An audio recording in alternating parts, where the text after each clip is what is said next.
A denominação de bens públicos ela é bem autoexplicativa e se encontra no artigo 98 do Código Civil, que assim dispõe que são públicos os bens do domínio nacional pertencentes às pessoas jurídicas de direito público interno. Todos os outros bens são particulares, seja qual for a pessoa a quem pertencerem.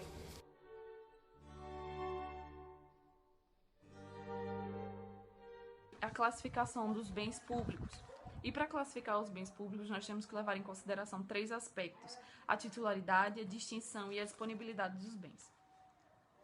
Quanto à titularidade, os bens públicos quanto à natureza do titular, da pessoa do titular, podem ser federais, estaduais ou municipais, conforme pertençam, respectivamente, à União, os estados, os municípios e ao Distrito Federal, ou suas autarquias de fundações ou fundações de direito público. O segundo aspecto é quanto à destinação. A destinação pode ser classificada ainda em mais 3 pontos, que de acordo com o artigo 99 do Código Civil, em relação ao objetivo dado aos bens, podem ser de uso comum do povo, de uso especial e bens dominicais. Os bens de uso comum do povo são aqueles destinados à utilização geral pelos indivíduos, independente do consentimento individualizado por parte do poder público. Exemplos: as ruas, os mares, praças, logradouros públicos, em regra, são gratuitos. No entanto, nada impede que seja cobrada uma taxa. Nós temos os exemplos dos pedágios e os estacionamentos rotativos. Estes bens estão sobre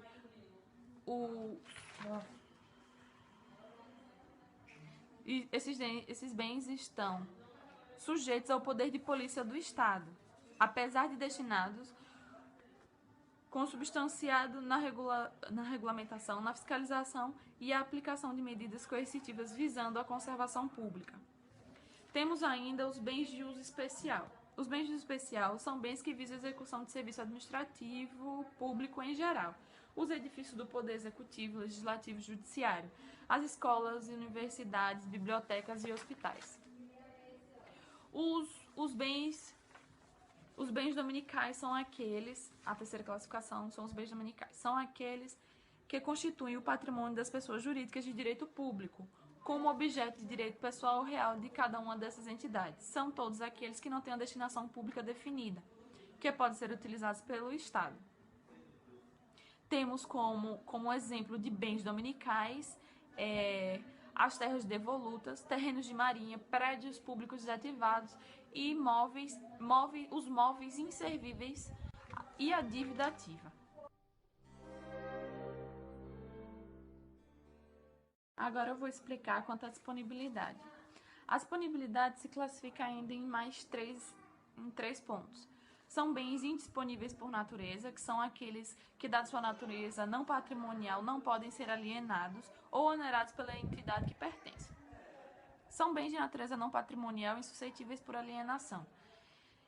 Temos como exemplo são os mares, os rios e as estradas. O segundo ponto são os bens patrimoniais indisponíveis. São aqueles que o poder público não pode dispor, embora tenham natureza patrimonial, em razão de estarem afetados a uma destinação pública específica.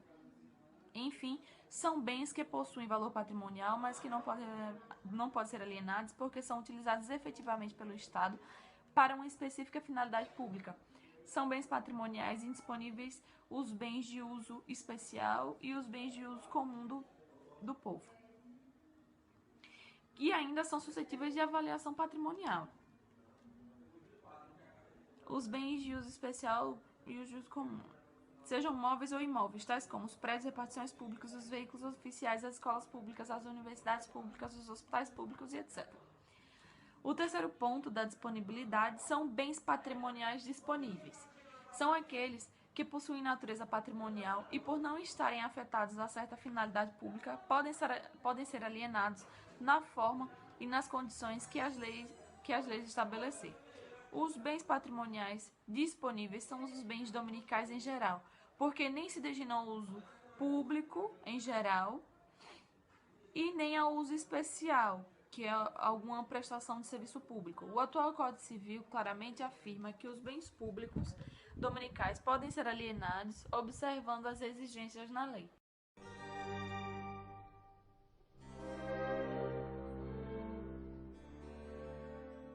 As características dos bens públicos são a inalienabilidade, a não onerabilidade, a impenhorabilidade e a imprescritibilidade.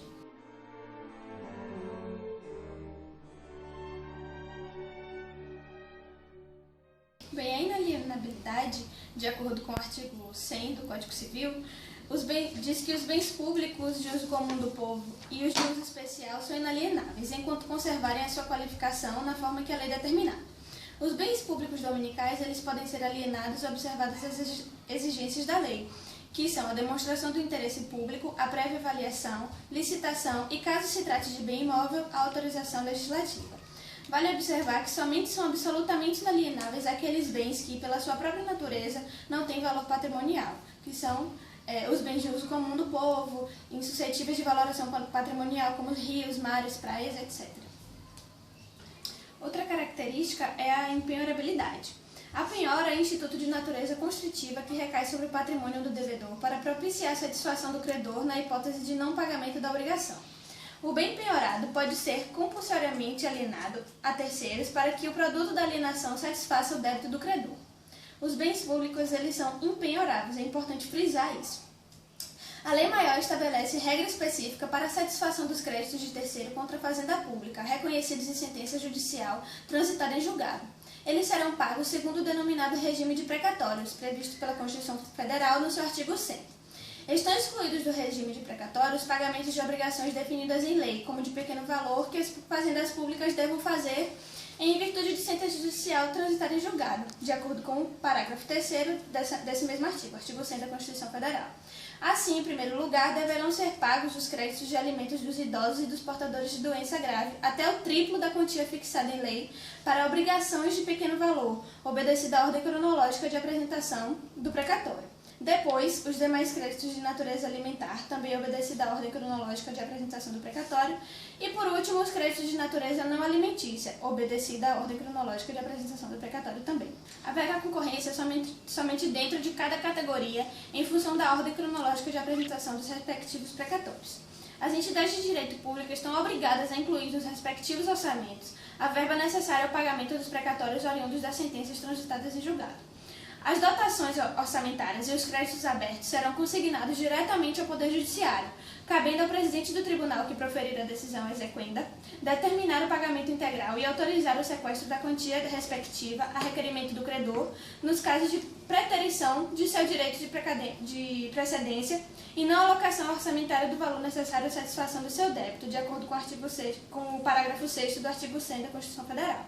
Portanto, embora os bens públicos realmente sejam impenhoráveis, não sujeitos à penhora, é possível que, nas restritas hipóteses constitucionalmente previstas, ocorrer o sequestro de valores do dinheiro público necessários à satisfação de dívidas constantes dos precatórios judiciais.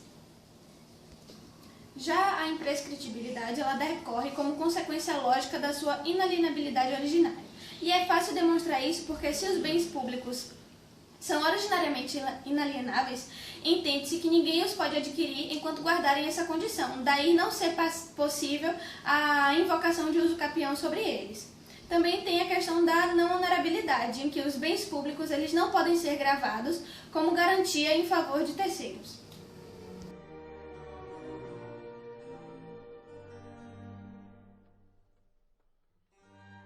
Bem, as principais espécies de bem público são as terras devolutas, os terrenos de marinha, os terrenos acrescidos, os terrenos reservados, as ilhas, as plataformas continentais, as águas públicas e as faixas de fronteiras.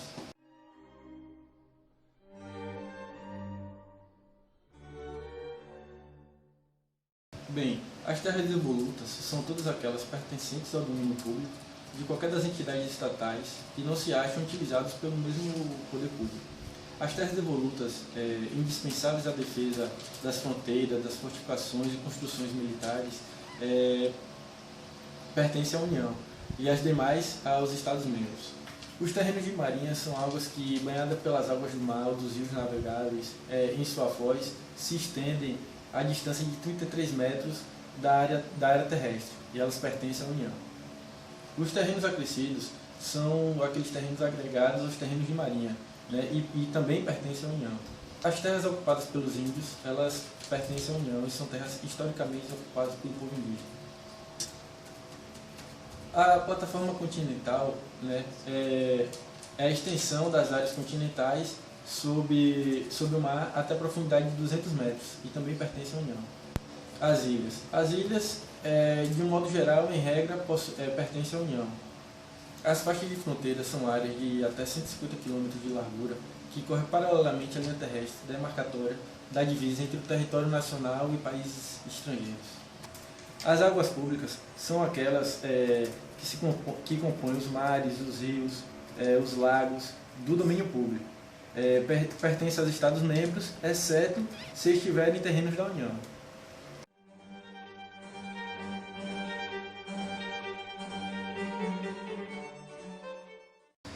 Bom, o Instituto da Afetação diz respeito à utilidade do bem pela administração pública e ela é de suma importância para determinar a alienabilidade do bem. A afetação acontece quando um bem que não tem utilidade os bens dominicais que não têm utilidade para a administração pública passam a ter determinada utilidade, como por exemplo um terreno vazio da administração pública que de repente passa a ter uma utilidade para a construção de algum prédio que irá servir depois como um bem especial, de uso especial. Ou então um terreno que não tem, um terreno vazio também, que depois passa a ser uma praça pública, um bem de uso comum do povo.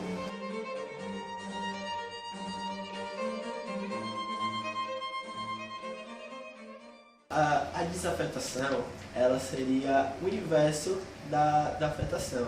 No caso, um bem público que seria de utilidade comum do povo ou de utilidade especial para a administração, ela passa a não ter mais valor.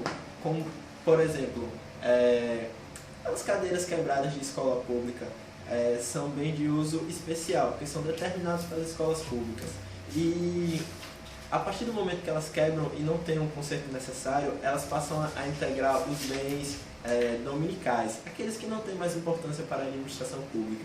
E o Instituto da Desafetação fala justamente isso, que os bens desafetados são aqueles que tinham uma utilidade pública e passam a não ter, sendo assim possível a sua alienação.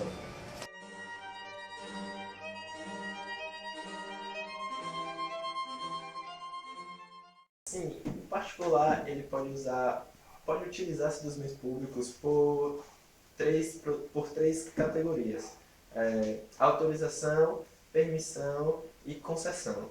A autorização é um ato administrativo precário, em que a administração pública autoriza o particular de utilizar um determinado bem público. Um exemplo bem prático dessa categoria o fechamento de ruas mediante autorização da administração pública para o acontecimento de eventos particulares. A permissão também é um ato administrativo precário, só que nele existe um equilíbrio entre o interesse público e o interesse particular. Um exemplo prático assim da permissão do uso de bem público é a instauração de uma banca de revistas em praças e em passeios, que mediante permissão da administração pública, o particular pode utilizar-se de seus negócios lá. Outra hipótese do particular utilizar-se do bem público é por meio do contrato de concessão. Esse não é um ato administrativo, é um contrato administrativo e não é precário, porque a administração não pode romper a qualquer momento sem que tenha que pagar a indenização ao particular. Um exemplo prático da concessão a concessão é o contrato administrativo precedido de obra pública. É quando o particular ele precisa primeiro fazer uma obra para depois uma obra pública por meio de seus recursos e ele poderá posteriormente utilizar dessa obra pública cobrando de terceiros tarifas estabelecidas pelo Estado. Lembrando sempre que a concessão de uso de bem público ela é de interesse do Estado, mas também é de interesse do particular. Mas esse interesse do Estado é uma obra, seria a concessão de um serviço que o Estado não teria encargos para poder fazer.